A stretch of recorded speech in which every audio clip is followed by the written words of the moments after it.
大家好，我是 MASA。上次回去日本时候有去了一家专卖串カツ的餐厅，吃了一口马上决定这一道料理一定要跟大家分享。像这种料理不需要很复杂的流程，基本上喜欢的食材沾面衣炸一炸就可以完成了。刚好过年时候大家在家集合一起享用，也非常的适合。做法是很简单，好，那我们就开始做。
OK， 这样子就有非常丰盛的串カツの盛り合わせ完成啦。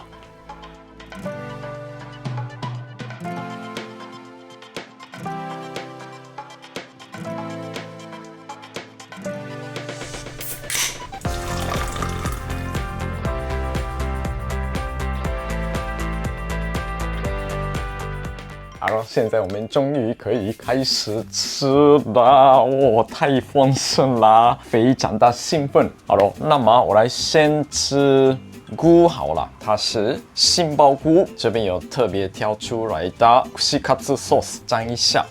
ではいただきます。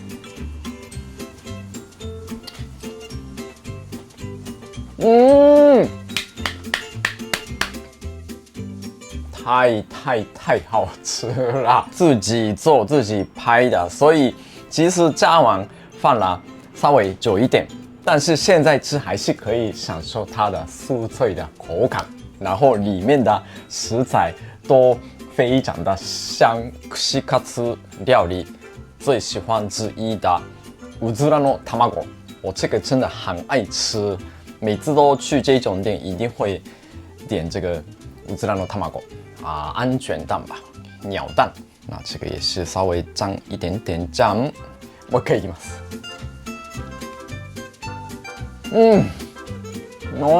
这个酱汁也非常好吃的。像这种串カツ料理的酱是不像那个豚カツ炸猪排没有那么浓的，所以你把这个食材沾起来的时候也不会带很多酱，所以吃起来的味道不会腻，就是刚好的味道。吃这种串カツ料理一定要搭配啤酒。这边有准备一杯，ではいただきます。新年快乐！うまい！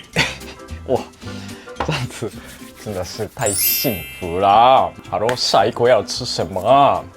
我吃这个猪肉好了。你在日本去这种店，有的店会提供就是大家一起用的这种蘸酱，那一种类的店的话，上面有写二度漬け禁止，意思是不能蘸两次，你就蘸一次然后吃嘛，然后再蘸酱。不行的，因为你已经碰到你的嘴巴，所以就不能两次沾起来的。但是像在家吃的话，没有关系，你想要沾多少次就没有问题的。いきます。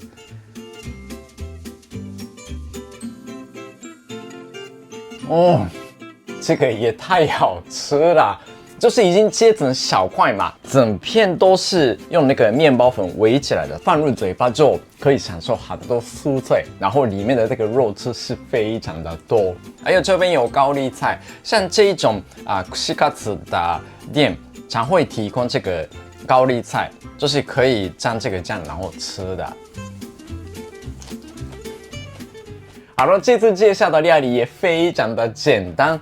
基本上你想要吃什么都可以做成这样子，只是要记得像根类菜，像这次我用的地瓜、马铃薯还是红萝卜那种比较不好熟的食材的话，你可以先蒸一下，然后再蘸面衣。海鲜类的话，你可以用干贝，它也是很好吃的。大家可能会怕这种料理会吸收很多油分，但是像这次用的面包粉的状态非常的细，所以它炸起来的时候不会吸收很多油分，就是有薄薄的样子的壳，然后它的口感是非常的酥脆，而且这样子炸起来可以保持里面食材的风味，还有里面的水分。